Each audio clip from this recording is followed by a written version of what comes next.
Assalamualaikum warahmatullahi wabarakatuh. Perkenalkan, nama saya Muhammad Irsan, kelas 1 Asukaraja, prodi PGSD. Di sini saya akan menjelaskan tentang landasan historis pendidikan diajukan untuk memenuhi salah satu tugas mata kuliah landasan pendidikan dosen pengampu Pagilang Mas Ramadan MPD. Sejarah historis pendidikan dunia. Sejarah pendidikan dunia telah berlangsung lama, sekitar 150 tahun sebelum Masehi. Akan tetapi, pendidikan pada zaman ini belum memberikan kontribusi pada pendidikan sekarang. Yang akan kita bahas pada sejarah pendidikan dunia antara lain: 1. Zaman realisme. Realisme mengkehendaki pikiran yang praktis. Menurut aliran ini, pengetahuan diperoleh tidak hanya melalui penginderaan semata, tetapi juga melalui persepsi penginderaan. Yang kedua, zaman rasionalisme. Aliran ini memberi kekuasaan pada manusia untuk berpikir sendiri yang bertindak untuk dirinya. Karena itu, latihan sangat diperlukan pengetahuannya sendiri dan bertindak untuk dirinya. Aliran ini mulai muncul di saat masyarakat mampu menumbangkan kekuasaan absolut Raja Prancis dengan menggunakan kekuatan akal pikirnya. Yang ketiga, zaman naturalisme. Zaman ini menyatakan bahwa manusia didorong oleh kebutuhan-kebutuhannya dapat menemukan jalan kebenaran di dalam dirinya sendiri. Aliran ini muncul pada abad 18 dan merupakan reaksi atas aliran rasionalisme dan menentang kehidupan yang tidak wajar akibat dari rasionalisme seperti korupsi, gaya hidup yang dibuat-buat, dan sebagainya. Yang keempat, zaman developmentalisme, yaitu mulai berkembang pada abad ke-19.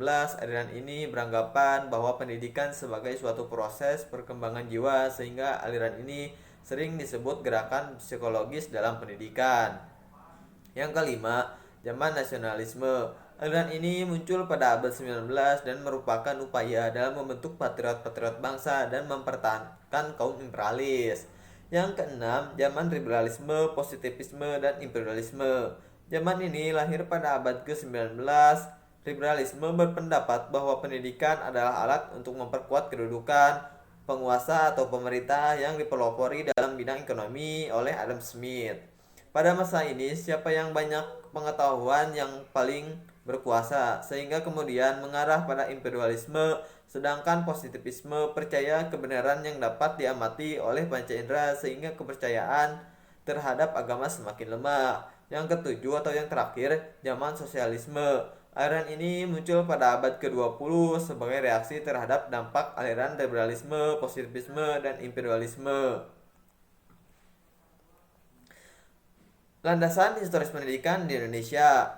Landasan historis pendidikan nasional Indonesia tidak terlepas dari sejarah bangsa Indonesia itu sendiri. Bangsa Indonesia terbentuk melalui suatu proses sejarah yang cukup panjang, sejak zaman kerajaan Kutai, Sriwijaya, Majapahit, sampai datangnya bangsa lain yang menjajah serta menguasai bangsa Indonesia. Sejarah pendidikan di Indonesia dimulai dari zaman kuno atau tradisional, yang dimulai dengan zaman pengaruh Hindu dan Buddha, zaman pengaruh Islam, zaman penjajahan, sampai saat ini. Berikut uraian dan rincian perjalanan sejak sejarah pendidikan Indonesia. Yang ke-1, ada zaman pengaruh Hindu dan Buddha atau zaman purba.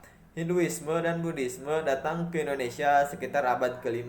Hinduisme dan Buddhisme merupakan dua agama yang berbeda. Namun di Indonesia keduanya memiliki kecenderungan sinkretisme, yaitu keyakinan mempersatukan figur Shiva dan Buddha sebagai suatu sumber yang maha tinggi.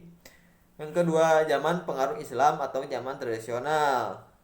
Pada zaman ini, agama Islam yang dibawa oleh pedagang dari Persia dan Gujarat ke Indonesia. Agama Islam mudah tersebar karena agama Islam dapat bersatu dengan kebudayaan Indonesia. Keduanya dapat saling membantu dan saling mempengaruhi. Agama Islam besar sekali pengaruhnya di dalam mendidik rakyat jelata. Agama Islam menyiarkan agamanya mulai dari bawah atau rakyat biasa. Para ulama sangat dekat dengan rakyat biasa. Mereka bisa hidup bersama dan berdampingan. Bentuk pendidikan Islam ada 3 macam, yaitu di sanggar, pesantren, dan madrasah. Bentuk itulah sebenarnya awal terbentuknya pembelajaran klasikal maupun individual di Indonesia. Yang ketiga, ada zaman pengaruh Nasrani atau zaman Katolik dan Kristen. Bangsa Peruis pada abad ke-16 bercita-cita menguasai perdagangan dan perniagaan Timur Barat dengan cara menemukan jalan laut menuju dunia timur serta menguasai bandar-bandar daerah-daerah strategis yang menjadi mata rantai perdagangan dan perniagaan. Yang keempat, ada zaman kolonial Belanda. Pada zaman ini, bangsa Belanda ke Indonesia juga sama dengan bangsa Spanyol dan Portugis. Belanda mendirikan sekolah-sekolah yang tidak hanya mengajarkan agama saja, tetapi juga mengajarkan pengetahuan umum. Sekolah-sekolah banyak didirikan di Pulau Ambon, Ternate, dan Bacan, Maluku. Bahasa pengantar yang dipergunakan adalah bahasa Melayu dan Belanda. Selain itu, mereka juga mendirikan sekolah untuk calon pegawai POC. Yang kelima, ada zaman kolonial Jepang. Pada zaman ini, perjuangan bangsa Indonesia dalam masa penjajahan Jepang tetap berlanjut sampai cita-cita untuk merdeka tercapai. Walaupun bangsa Jepang menguras habis-habisan kekayaan alam Indonesia, bangsa Indonesia tidak pantang menyerah dan terus mengobarkan semangat di hati mereka.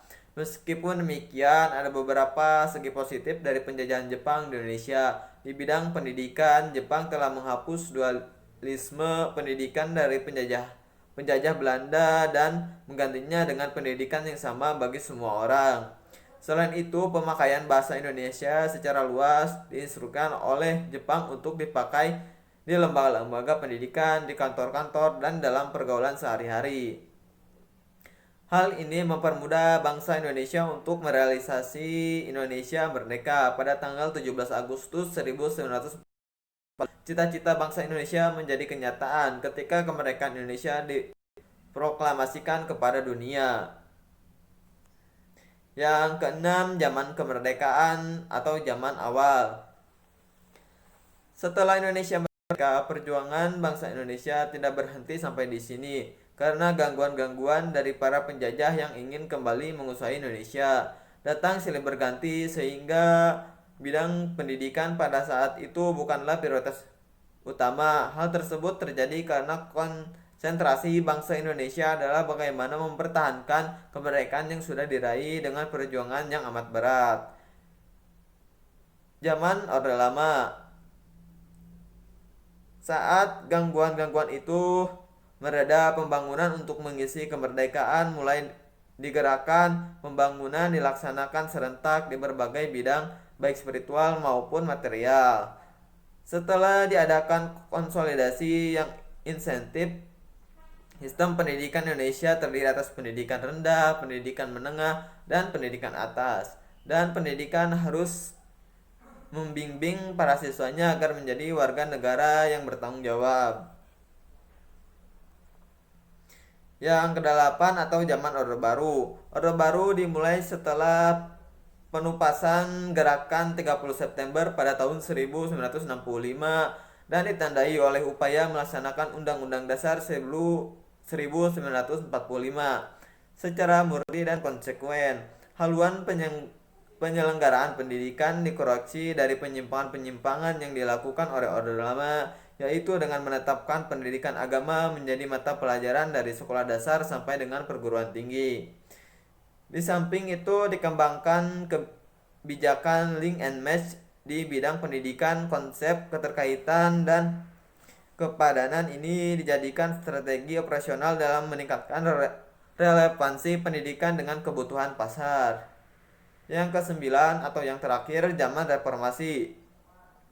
Selama Orde Baru berlangsung, rejim yang berkuasa sangat leluasa melakukan hal-hal yang mereka inginkan tanpa ada yang berani melakukan penentangan dan perlawanan. Rejim ini juga memiliki moto politik yang sangat kuat, yaitu Partai Golkar yang merupakan partai terbesar saat itu.